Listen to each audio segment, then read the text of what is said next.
yetti allahu subhanahu wa ta'ala yettore ɗo handi e yettede jarnimo kanko allahu subhanahu wa ta'ala jarore ɗo fuddi e jarnede en yettimo kanko allah waɗɗinɗo e dow meɗen horugol lewru suumaye o fodi en horugol ngol o yani o waɗɗini en horugol ngol o fodi en kadi baraji mawɗi wonande horugol ngol e naafugol ngol ka suumaye ɗo woni baraji mawɗi no heɓo e nder horugol ngol moƴƴere molanade kadi no heɓo kadi e nder naafugol ngol. aɗa gandi suumaye ko piiji ɗiɗi ko siyam e qiyam, ko horugol ngol e juulugol ngol. julde nden kadi ko naafe nden faanda wona farillaw. naafe no ari ka suumaye e ala sina ka suumaye, amma noon julde kañum no e suumaye no e tana suumaye tawde julɗo e juulugol. kulargal tigi ko wi'i julɗo on ko juulugol ngol, ko ɗum waɗi annabi sallallah alih w sallam maaki man tarakaha faqad kafar. si neɗɗo acciti julde nden haray o heferdi ni woni kefeero. abdoullahi gueɗal abbas radiallahu anhuma o maaki ala gollal ka islam ngal tawata accugol ɗum waɗi goɗɗo kefeero sina julde. ma min amalin fi l islami tarkuhu kufrun siwa sala. golle ala golleteɗe ka islam tawayɗe si neɗɗo acci gollugolɗe, hay simo gomɗini waɗɗagol gollal ngal haray ko kefeero. ngal gollal ala sina julde nden. ko heddi kon e dewe ɗen, so tawi hiɗa gomɗini hiɗe waɗɗi, si a waɗari haray ko ñawore fasikaku ƴaway ma,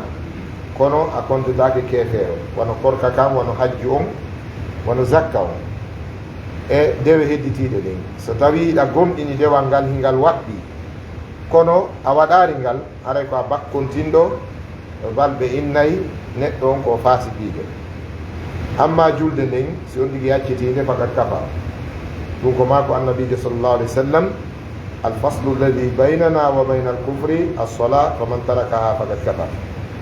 keerol hakkude meɗen e keferaku ngun ko julde nden. mo acciti juulugol ngol haray ɗon kanko on woni kefeero direct. ɗum ɗon ko automatique. haray allahu tabaraka wa taala o farli e meɗen yo en hooru nduɗo lewru suumaye. annabijo sallllahu alayhi wa sallama sunninani en naafugol ɗum. ɗiɗo ɗiɗi ko jogodirɗi, no wawa ñiiri e maafe, walla ko wiyete kon nomoran e bolo jam, tuuba mban e dolekke on. si neɗɗo on o wattike tuuba ɗum o yalti ke yaasi mogoba ɓe wiye faaɓe en. so ndigi wattiki kadi dolekke tu yalti waɗa tuuba ɓe laɓe komo kori jam. ko ɗum waɗi haray fiyo timmu ɓe fawodira ɓe nakaari dewnidiri conci. haray korka kan ko noon kadi woniri horugol ngol e ɓaawo naafugol ngol ko perdi molanaɗo ɗum tun karam koɓe wi so tawi neɗɗo on o hoori o waɗari naafe ɗen sabu nganto, imma hari mo muuse walla ngaamelo tiiɗumo nangimo ha tawi ɓay si tawi neɗɗo yeehi ha ta haqqirkinki ala ɗon emo haɗa juulugol. nelaɗo sallallah alih w sallam ɓe maaki wonde juule fannihi ɗon softi. si woni ha on tigui pertibike tawi mémoire on haqqirkin pertibike, so darike juulugol o andata ko wuwete ko wowlete, o sennidirta haray ko yaccu ɗon juulugol ngol fewno ɗon sina farilla on. amma faɗilla on tigui jeejaka. julde nden kone très important ka islam, ko kayre woni joddu mawnu ndun ndu neɗɗo on tabitirta ka l'islam, yo allah waɗu en juuloɓe. julde nden noon eno toon julɗe farillayankoje e julɗe naafeyankoje. no jeeya e julɗe naafeyankoje ɗen, salatu tarawihi on ko naafete ka suumayi. ko ɗum ɗo woni ko annabijo sallallah sallam hawtidiri e maako maɓɓe. ɓe maaki mo hoori suumayi naafindu, haray oɗo o yafanama bakkatu makko o. man e qaama, imamu nawawi yo allah yurme ɓe, ɓe maaki so yii man on ari, man on woɓɓe namo ko mawsul, woɓɓe namo ko hashru. sa wi mawsul e sa wi hashru, man on ɗon fof ko gootum, firo mo yaltoyta.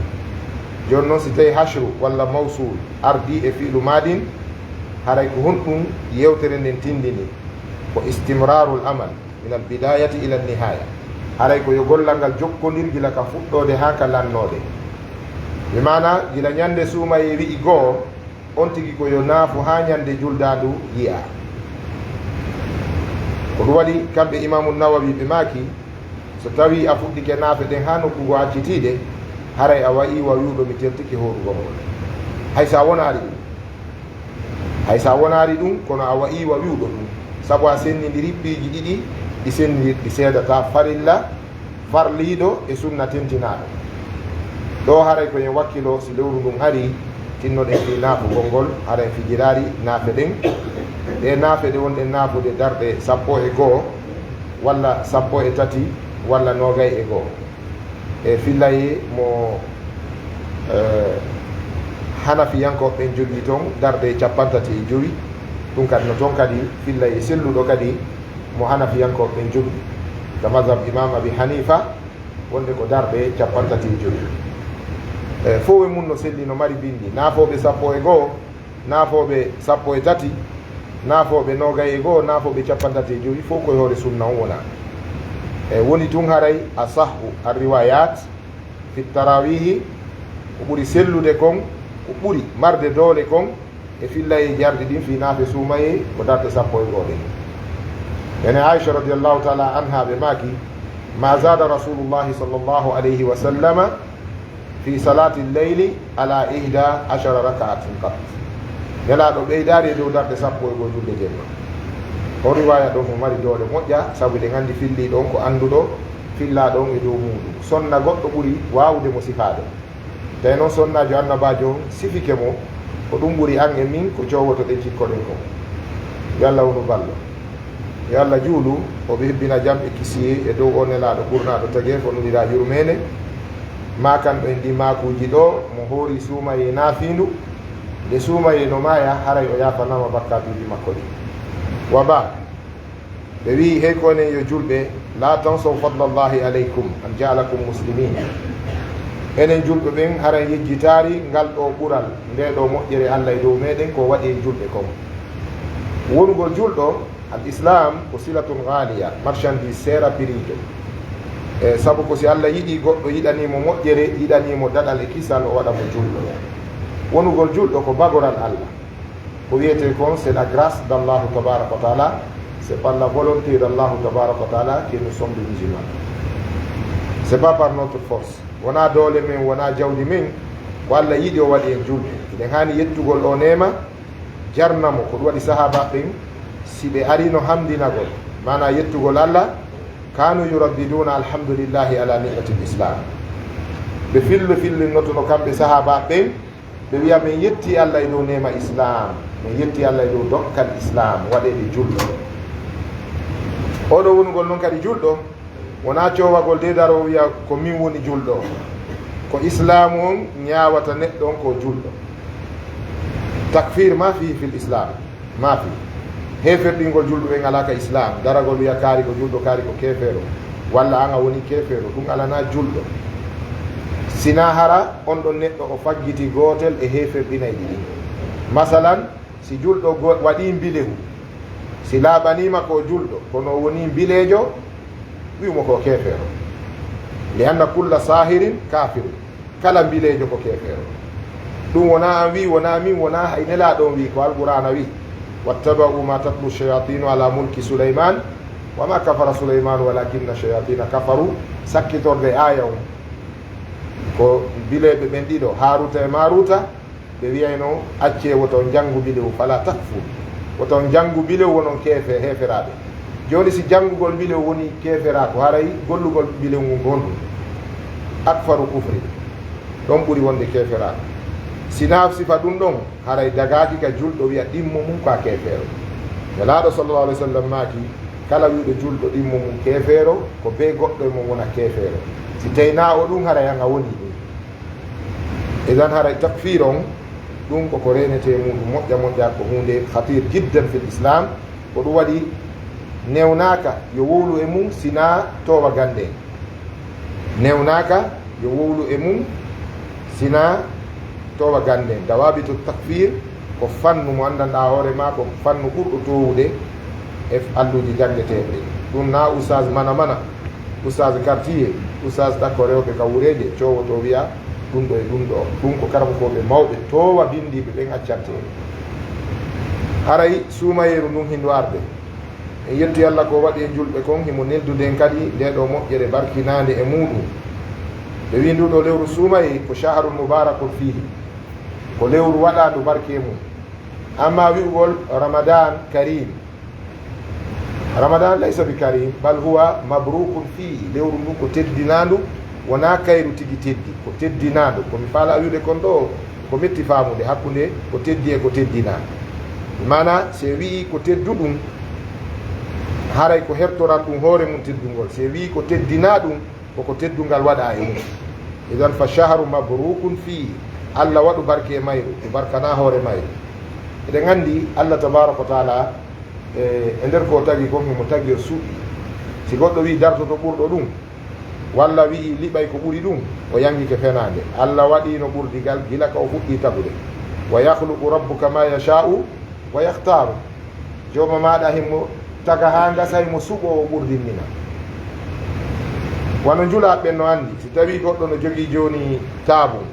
e dambugal magasin goɗɗo on joom magasin on ɗo newnanɗomo yo bakku ɗon o saado on o wi on ɓuramo goɗɗum ɗum ko kanko e ɓengu makko waddata ɗum naka dambugal magasin ɗon o wolta ɗum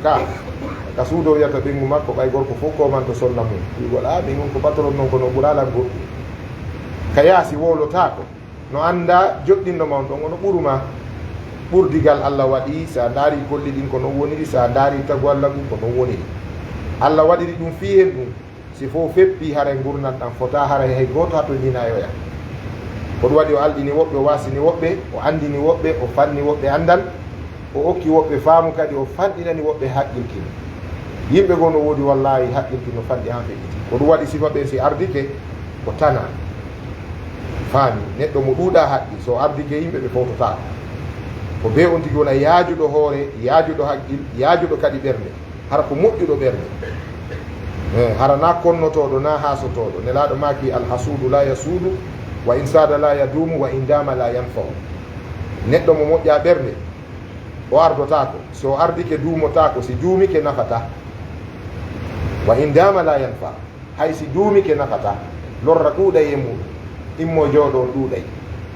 ko ɗum waɗi islam kañum ko lekki ɓernde deftere nden Allah winde ko de shifaun lima fi e sudur Allah waɗinde ko ɗe lekki fi konko woni ka ɓerɗe gana yo ɓerɗe ɗen dikku nduɗo lewru suumaye noon hiɗi jogui programme ji programme mayru ɓurɗum mawnude ɗum ko programme alqur'an kayre hinde jogani alqur'ana programme mawnuɗo wano woniri noon hindu wiye shahrul qur'an suumaye no wiye shahrul qur'an fihi unzila alqur'an koye mayru alqur'ana jippi wona noon jippande ko wiyete kon at tanzil al mufassal tanzilul mujmal on yani global on alqur'ana koye suumaye jippi e jemmare wiyetende laylatul qadre Allah wi inna anzalnahu fi laylatin mubaraka o wi nokkugo inna anzalnahu fi laylatil qadr koye o jemma ɗo waɗaɗo barki woni ko qur'anare nden telli gasi o montoɗo ɗo mari hen laare so ala leer goɗɗo wi walla ɗo monto koɓe paabi yori kam ok lewru suumaye ndum koye mayru alqur'ana on jippi e jemmare laylatul qadri nden jippande moftande eɗen anndi qur'ana ko jippanɗe ɗiɗi jippi nde iwi ka Allah tabaraka wa taala ka lawhil mahfuz nde ari ka asama adna yankejo ɗo ka wiyete baytul izza ɗon woɓɓe ina ɗon baytul mamour al bayt al mamour woɓɓe ina ɗon al bayt al izza nden nokkure ɗon malaikaɓe no wango ɗon bimbire wetude ɓe riwayaji ɗi no serti goɗɗi no wiya guluje temeɗɗe jeenayo woɓɓe no ina guluje temeɗɗe jeetate fillayeji woɓɓe ina guluje temeɗɗe jeɗɗi malayka si ɓen ɗon ari wangike embere ko hiñƴata haray ɓe wangike si ɓe pottike ɗon ɓe artata ɗon handi tagge ɗum waɗi Allah tabaraka wa taala wi wa ma ya'lamu junuda rabbika illa hu Allah tun andi konedi mum malayka no fotta goɗɗo ko wawi kontude ko ɓengure mum ɓen wona karti on fof sa konti karti on fof a kontata leydi ndin fof sa konti leydi ndin fof a kontata aduna on fof sa konti aduna on fof a kontata malayka fof walla cooƴi e voywa muɗum tagu Allah ngun no ɗuuɗi Allah tum wawi contrôle de ɗum ko ɗum so wi ko qahirun fawqa ibadihi ko fooluɗo. idan nduɗo lewru suumaye qur'ana jippi e mayro e ɗen jemmare itta ka lawhil mahfuz adda ka wiyete ɗon baytul izza nde waali ɗon duuɓi ahqab ko allah tun andi haqabuji ko nde waali ɗon kon. ɓaawo allah fukkiti nurgol nelaɗo men muhammadin sallah sallam, allah noddi jibrilu janni mo prépari mo. allah janni taw jibrilu qur'an on fof, saabu allamahu shadidul quwa. firoɓe goo ko wi ko allah andini jibrilu, firoɓe goo wi ko jibrilu andini allah, yani jibril andini nelaɗo, jibril andini nelaɗo allah, yani allah andini jibrilu, jibrilu andini nelaɗo allah on. allamahu shadidul quwa. hu on ɗon emo jogii ɗuma seeɗa e haalaji karama koɓe, woɓɓe na ko allah andini mo, woɓɓe na ko jibril ɓay allah prépari mo andini nelaɗo. ala kullin jibrilu allah prépari mo janni mo qur'an on fou. allah wi noon ƴettude naɓa kam asama adnayankejo, ñalande kaarire lewru kaarire mi nulay goɗɗo arabejo qouraychiyankojo hachimiyankojo adnaniyankejo jibinaɗo makkatal mukarrama ɓiɗɗo kaari tanirawo kaari. si nde ñalande hewti a tawoyemo kadi e fammere e fello ka wiyete jabalu nour. fammere nde no wiye hirawo, a tawaymo ɗon jannamo ayeji jowi iqra bismi rabbika alladi halak, hanka allah wi ɗon allah mad insana ma lam yalam. so wawi ɗen ɗon aroye jannamo kadi goɗɗe goo. jibrilu janni nelaɗo qur'ana e nder duuɓi 23 aɗiɗe jippaɗe ɗen ko ɗeɗe jannguɗen ɗo sakkitorɗe ɗen hino ka suratul baqara wattaqu yawman turja'una fihi ila llah summa tuwaffa kullu nafsin ma kasabat wa hum la yuslamun. ɗeɗo ayeje sakkiti jippaɗe akhiru ma nazala min alqur'an. ɓawo gasi few allah wi joni nelaɗo jannu noon sahabaɓe fo acciraɓe. ɓe gandi jippagol qur'ana e nder duuɓi 23 on no mari ƴiyal qur'ana. inna anzalnahu alayka litaqra'ahu ala nnasi ala muksin, on ɗon aya no. amma jippagol mayre jemma laylatul qadri ko ɗuni inna anzalnahu fi laylatin mubaraka. qur'ana koye nder duuɗo lewru wondu arɗe ɗo woni ko nde ɗo moƴƴere waɗi. ko waɗi ɗen toro allah yo allah arsi koye yiwgol suumaye on, o waɗana en barki e sabboɓe suumaye, o tawna en suumaye kadi e suumayeje. no jeeyay ko julɗo duwa yiɗirde juutugol balɗe fi ɗuuɗirede dewal. wona fi de rewɓe ma fi cuuɗi ma otoje ma ɓay miɗo mari jawdi allah ta mi maayi, on duwama jaabotako. duwaji tati ɗi jaabotako. yo allah follo, wawa wonde. allah tami maayu, wawa wonde. allah yo kefero naatu aljanna, wawa wonde. ɗiɗo tati ɗi fota ter. mo wi yo allah follotako, on duwa ɗon a puyɗi. allah tami maayu, amma allah taw maayu, ko duwa mo jaabotako. allah yo kefero naatu aljanna, ko duwa mo jaabotako. ɗiɗi fota ter. idan allahu tabaraka wa taala o moƴƴori e meɗen wongol julɓe e argol nduɗo lewru koyen jarnumo. ɓe wi hey kono yo julɓe min almafrudi alayna an natasa'ala kayfa kana salafu salihu yasta'idduna li ramadan. no hanani en yen landodir ko honno moƴƴuɓe aranɓe ɓen heeɓi loranayno suumaye. o gandi kala falaɗo wadde ɗo commerce, o wara yo jinda kagbelen ɗo fof e nayne ko on ɗum ɓurata marsude ɗo, o gila ha wiide e julaɓe. woɓɓe landoto woni adiɓe arde ɓen ɗo gonɗumɓe yeeyayno. andi si tawi a anda programme a hokkike makko ko hoore nde darottoɗa, ko yontigui andu ko honno adiɓe moƴƴinde ɓe moƴƴiniri diina. wallahi ka islam hay goto newnanaka ñentingol ben mum walla karama ko mum. ñentinteɗo ka islam on ko annabajo on. laqad kana lakum fi rasulillahi uswatun hasanatun. ayyata ɗimmo maggal e qur'an. wonde allah firtiɗo ngal bortama wiyama babiraɓe ɓen ma karama koɓe, ko laataniki on e nelaɗo allah on ñentinirgal mo moƴƴal ngal. ko nelaɗo ñentinte, ko ɗum waɗi nelaɗo eɓe nelaɗo ne'i ɓen ko ɓen golluno e diina kon, ko ɗum woni diina. mo woopi ɗum noon wi ɗaɓɓay ɗo teddugal, he a mayay ko a baaso, a mayay a teddari yeeso yimɓe ɓen aduna ma moƴƴari. ɓayno jeeyay ko wiyete hattirde basal ɓittede ɓerde. hay so tawi ko dollar awlotoɗa suddoɗa euro, musidɗo julɗo, si ɓerde ma nden hettaki, si a wonari libre de toi même, haray a lutti. si neɗɗo noon wi weltina yimɓe ɓen, o ɗaɓɓa yimɓe ɓen fof ko noon o wata. mudahanaka diina kan ka arino en jonnama ka, yo allah arsi ɓen hurugol ka. ɓe wi enen julɓe ɓen koye lanndo ko honno moƴƴuɓe aranɓe ɓen habborayno suumaye ko toɓɓe jeegoɓe janti ka defti jane ɓe wi ara nun ɗum moƴƴuɓe aranɓe ɓen habborayno suumaye ɓe jaɓɓoro ndu tuubuɓuye ɓe tuubayno ado ndu arde wano ndu lewru ndu wonɗen e muɗum ɗo kamɓe ɓe jindeno kala mo ɓe taƴi ɓe ara ɓe toromo yaafuye ɓe hiwromo ɓe tuggamo kala mo ɓe bonnuno ɓe yiida e makko ɓe toromo yaafuye kala mo ɓe aybinno ma ɓe bonni haaju mum ma mo ɓe jogani ɓe ara ɓe toromo yaafuye ma ɓe heeɗintina dat fi hen ɗum wota on tigi hooru weele balɗe 29 ma 30 weelane goɗɗo eɗo gandi ko ɓuri wonde jofo ko neɗɗo darɗo yani ko neɗɗo mo andanɗa hoore ma o ño'ay neɗɗo mettowo mo o bonnay haaju mettowo mo ko ɗum woni gollal gañum ɓe wi ko honde tuma goɗɗo ño'ata goɗɗo ko sanga tawi mo mette ka si a ño'i goɗɗo ko honɗum sendoy taw ko baraji ma ɗin o hettoyte ñande dargal si a ala baraji ko yonata ko o jonnite bakkatu makko ɗin ƴette jonneɗa enen iɗen jofi ɗigoy joɗagol ño'a gaño mum ko ɗum woni gollal ngol mettowo ma si goɗɗo mettima deƴƴu fi makko ka goɗɗo mettituma wo fanko fi makko sina ɗum a juulanaymo a hooranaymo ɗum waɗi sahaba ɓen ɓe ruttodirayno ka sabbude suumaye ɗo ɓe torodira yaafuye ɓe tuuba ɓe laɓɓina fewndo ka ɓen ɗon tuubayno ɗo yo Allah yaafoɓe si ɓe fuɗɗo korka ko fewndo ɗon enen sukaɓe min gawiyata ɓe waɗa dernier samedi lewru ka tuubete ɗon ko ɗon ɓe ɓurata yeddude Allah ɓenna meɗe yaade min amoya dernier samedi siki meɗe yaade min signida contrat iblisa min yeetomo wonde ara yo haɓɓo men lewru no ara ɗo gila faɗɗi janngo ndun fijirtake yeddugol Allah e mayru haray noon yo haɓɓo min ka juldalu le 3 ma le 4 ma le 5 min hewti kadi grammolen ka pooɗa faami donc rendez vous direct kañum e iblisa ɗum ko jofoyagal noon an hoora lewru ha yaafeɗa bakkatuji ma Allah winde e ɓen ɓe o yurminta o rinɗina dade ma nden e natugol yiite juldanu dar o wiya Allah firtumi firti haqqil waɗari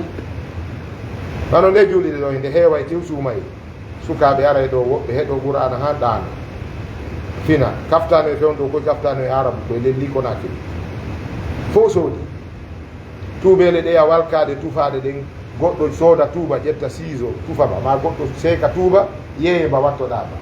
ɗen tuubele ɗon fof ɗe mbarete woni jolokoje ɗen itte mulle jane ɗen fof itte walline pembale ɗen changé ɗum woni iblis haray attend un peu si suumaye maayi kadi il revient encore ɗum ko hunde hulɓininde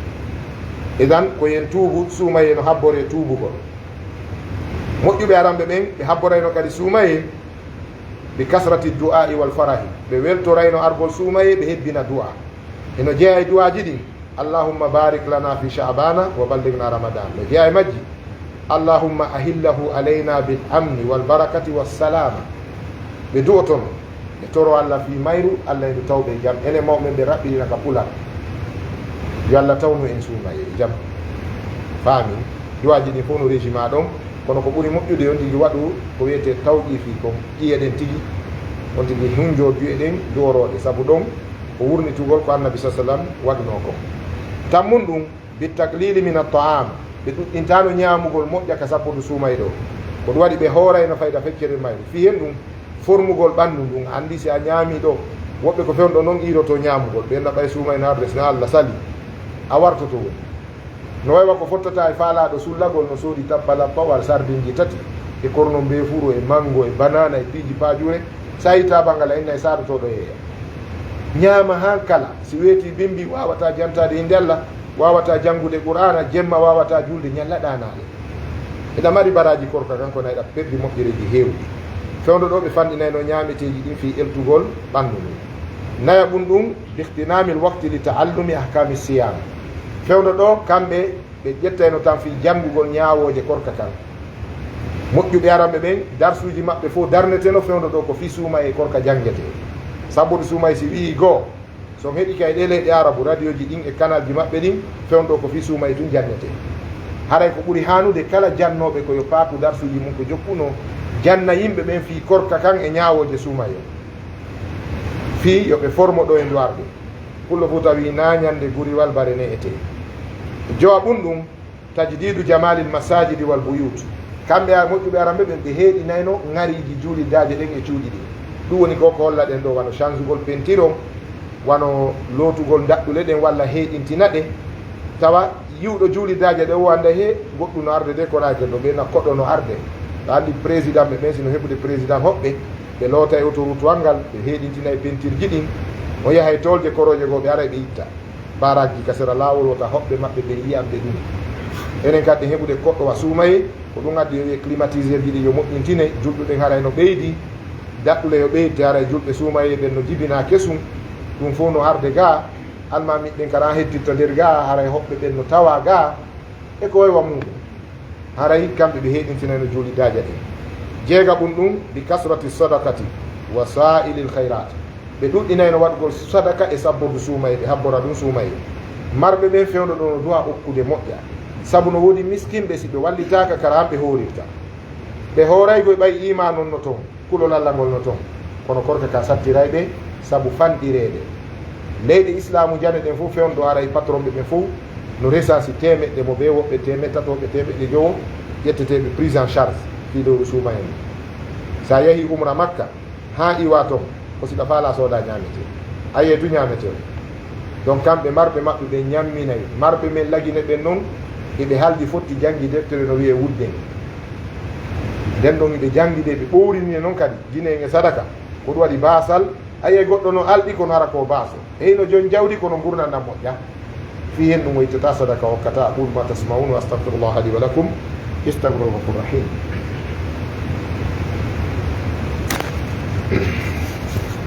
bismillahi rahmani rahim alhamdulillahi rabbil alamin wa sallallahu wa sallama ala nabiyyina muhammadin wa alihi wa ashabihi ajma'in haray itti Allah tabaraka wa taala en jarnimo en duwanike annabi meɗen muhammadin sallllahu alayhi wa sallam en torki Allah Allah ɓeydi jam e kisi dow maɓɓe kamɓe yimɓe beele bo maɓɓe wondiɓe maɓɓe ɓen o hisina en enen kadi finde e jikku e dewal tawa yemmo hara ko en malaɓe o raɓɓiri kon mbuyno ka ley nangue en daroto ɗo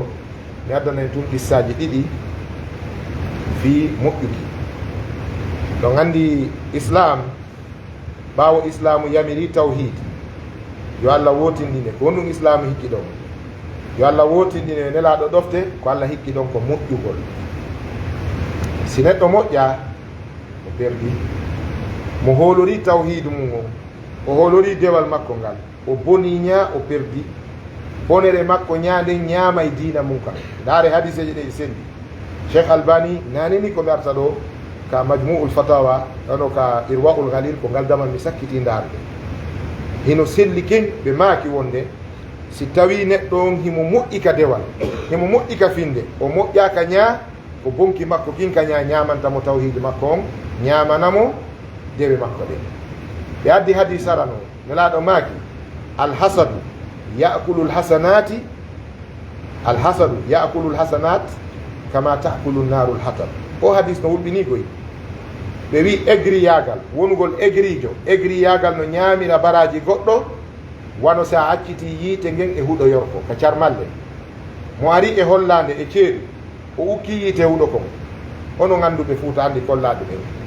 ɗum tongotako awa si neɗɗo ni aigrijo yiyowo nema mo Allah waɗani goɗɗo Allah okka goɗɗo ko o foddi ko julɗo foddi wiyen joni jawdi wiyen joni gandal wiyen jaahu wiyen teddungal wiyen welam ɓandu e wiyen sonnajo kelɗuɗo e sifa ɗin piiji ko anduɗen kon tawa an ko yiɗuɗa goɗɗo ko fannimo jaasi si o yeɗɗi tun an on ɗum ɗon walaki ka ɓerde ma ko ɗum wiyete alhasadu wallahi o andi docteur Madouri Bar no mari ɗo khutba emo jinda ka réseau sociaux ji ɓe wi kamɓe ɓe andi nawnare ɓurde Ebola hinde ɓuri covid hinde ɓuri choléra hinde ɓuri dendagal ñabbuɗi wonnoɓe darɓe ɓen fof haawi ɓe maki nawnare haasidaɓe maradul hasad ɗum noon no metti daɗude par ce que iblisa si andi finde ma nden no selli dewal ma ngal no moƴƴi o nangirarima ka shirku o nangirarima ka bidia ko ɗo artirana e ma ka haasidaɓe kasirun min annas ma aflahu heewi e yimɓe daɗari nde ɗo cheikhul islam ibnu taymia maki fa dhalika albahru alladi la sahila lahu wa qalla man yanju minhu haasidaɓe mettingol fi ko Allah waɗani goɗɗo a arata feññina wiya welari lan kono kuuɗe ma ɗen hollay a weltora nema konguɗi ma goo si o ala ɗon giɗo makko ala ɗon mamo anda fi makko ala ɗon andoto a weltora ko ɗum wiyete hasidaku ko piimu amrum daqiqi jiddan ɗum sewi ha kokum très dangereux ɓe wi ko lanceti ko wiyete hasad ko lanceti ɗon andi ndaare lanceti barminayi kunkum e lanceti kun no jandi si kum waɗi fab ko andita ko rewi ɗon ko ƴiƴan dayyata ka ɗum janɗa fotata e himpare fotata e finkari fotata e wedu lanceti kono wallahi si goɗɗo yama ɗo joni min rewnu lanceti ka busale min lupporoma wedu ɗum o wiya luppela ka ɗum ɗa no fanɗi han kono diga mum on no mawni yo Allah ittan en hasida ko ɓerɗe meɗen mo ɓeeno ɗum min wonɗo wolande on taw komi duwaɗo walade ajjo mi fewta sama on mi calcula hoore an ko jelo mi nani nema e juuɗe mum mi welti ko jelo Allah waɗani moƴƴere mi welti an kadi waɗa ɗum mi torori en saabi Allah en ganda si Allah tumnidira en fo ɗo jumare arore mo be e men si hewtitoy yo waalo ajjo ndaara kammugo rabbu samawati wal ardi on o ndaara ɓernde makko nden ko jelu laaɓi jelu mi nani moƴƴere goɗɗo mi welti kamminal marrat farihtu li hayrin ala muslimin aw muslimin julɗo heɓi moƴƴere jelu welti mi welti ka ɓernde waywasi komin heeɓi fanni julɗo hewtari ɗon simo faala yo walli wigol ko menen woni julɓe ɓe Abdullah ibn Umar ndaare ka riwayatul bustan sami'in Abdullah ibn Umar o maaki kanko o jaɓari ko julɗo ha ñande o waali o tawi kala ko heɓi julɗo e nema no welimo e kala ko heɓi julɗo e suno ino satti e ɓernde makko o wi ko nden ñande noon o jaɓi kanko ko julɗo ko ɓe noon wonɗe ñintinde ka a wasi en waari wa maɓɓe diina men sellata alkhayru kulluhu fi ittiba'i man salaf moƴƴere nden fof ko wonani en koye jokkugol moƴƴuɓe yawtude ɗen ndaare o qissa biiru ruuma koleru no madina no ko al yahudajo jeynoɗo julɓe ɓen tampi madina fi ndiyan o wi ɓe wi yeeyi men de o wi mi yeyatano seydna ousmane ari duubli prix o fi ittangol julɓe ɓen hannde ɓay o nani nelaɗo maki kala yarnuɗo julɓe ɓen ndiyan Allah yarnoyemo ɓuuɓuɗa yawmal qiyama kala okkorɗo ndiyan no jeeya ko ɓuuri mawde sadakaji ɗin okkorgol ndiyan nelaɗo maki Oumar a yeeyi Allah soodi Allah noon soodiranima aljanna ko ndu wiyete biiru ruuma sa yeehi madina ala andi ke fi mayro a yeyni ndaare o ya qissatu abou dahda ko pay ko ngaliyatima on no madina himo wattitade clôture mo ben makko accunomo tawi goɗɗo leggal mum tamaro no fuɗi ka keerol o tawi so ari o takkike tamaroy ki kuuron woñoto o wi mi jeejirima fi Allah okkanki tamaroy ma ɗo mi ɓoraki mi mana udditanan laawol ko yimɓe wartanto hay juulirde tawa hay berɗe no woodi julɓe yeeyeteɓe walla e julɓe ɓe ɓe heɓa laawol ka ɓe yaka juulirde ɓe namin sadi tummul leydi ko waltoɗa ma yacca a udditanari julɓe laawol juulirde e laawol berɗe e laawol école e laawol makiti an a darranay julɗo suudu ko ɓernde bonde ni jonden ɓernde sino faalata juulu naafi sooƴa e hoore yimɓe fenande si ɓernde nde moƴƴaari yontuɗi wallin fi diina ara o tawa ka few o yawi yeyata o hokkata leggal ngal pay ɗum ko ari ka nenaɗo o wi nenaɗo hokka yeyete kaarije hokkal ngal leggal mi ɓora ngal mi rewna ɗon courant on o feewa komi aliyatima nenaɗo ari jeejimo kon ɗum ɓe jeejiri mum ɓeni musidɗo accimi mi toroma goɗɗum e hokka kumpay ko ngal leggal tamaro o ɓoral ngal mi jonnima garanti tamaro e ka aljanna o yawi nenaɗo ɓay mi mayar taw ko mi gommi jogitoto ɗum ɗon mi jaɓaari abou dahda no feƴƴude o nani nelaɗo e koye waddi kon abou dahda no mari jardin madina tamaroje 600 600 tamra fi bustanihi madina 600 leggal tamaro no ka jardin makko o wi musidɗo hiɗa andi jardin ngan on o yawi ko mboni madina ɗo mo anda jardin ma mo leɗɗe 600 ni abou dahda wi nelaɗo simi jonnimo on jardin ngan ɗon fi gal leggal gotal ɗo ngal leggal ngal mako ɗon ka aljanna min mi heɓoyel ngal